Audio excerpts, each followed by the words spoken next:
had to get uncomfortable to get comfortable. You know what I'm saying? I was so comfortable doing the same thing that wasn't working. I asked myself, like, well, what happened if I try something new? Mm-hmm. What's the worst that can happen? My name is LaTraya, and I'm an alcoholic addict.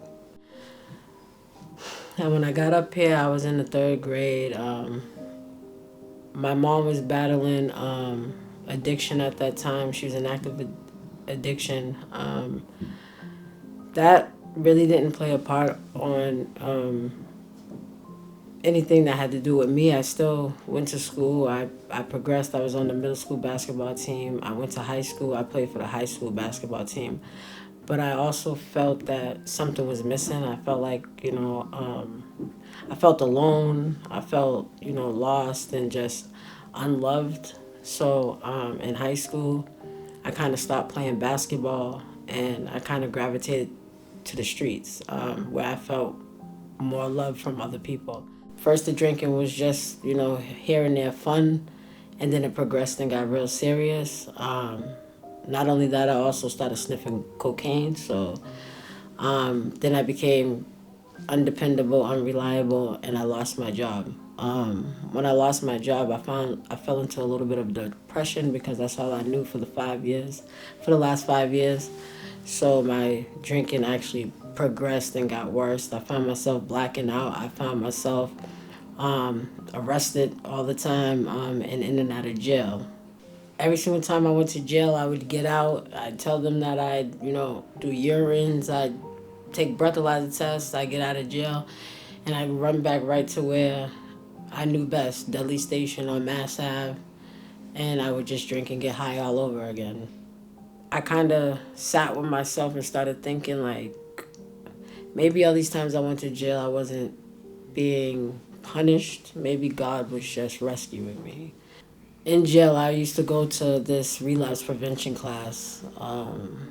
And for me, it was different because I never wanted recovery. I never wanted help. I never wanted none of that. I just wanted to just do whatever the hell Trey wanted to do. So I met this lady in a relapse prevention class. Her name was Erica Green, and she was a recovery coach, and she was 5 years clean. And I kind of gravitated to her every Friday, and I talked to her about how I wanted to change, how I didn't want to use drugs no more, how I wanted to, go on a journey of recovering.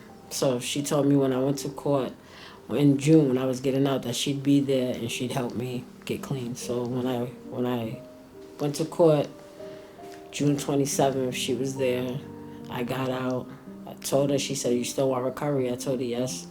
So she took me on my journey to recovery. I went to Mattapan Transitions. I was there for 2 months. Then I went to Eileen's halfway house. I was there for 6 months. And now I reside in a sober house that I've been at for 3 months. So I drank alcohol for 15 years.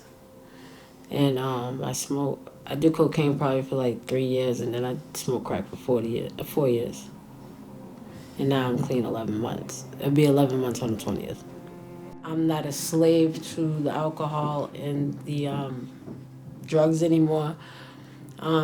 Just because I'm 11 months clean doesn't mean anything. I'm doing more with, it's the staying clean is easy, but it's the fixing me, as far as my attitude and how I am to other people, and just working on me.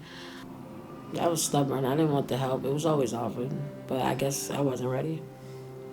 If you're not ready, you won't do it. I don't care who asks you to do it. It's just not going to be sincere, and it won't happen like that. You got to be ready on your own. And I was just, it did so much to me. It brought me so far down and had me doing things that I know I shouldn't have been doing, or that I wouldn't do if I wasn't getting high and drunk. So like, I just remember where I was at and how I just never want to go back there. I see the drugs, I see all of that, and I have no temptation for it. But like I said, recovery is just not all about just getting rid of the alcohol. I mean, the addiction part of just not using and drinking is not the biggest part. It's changing who you are.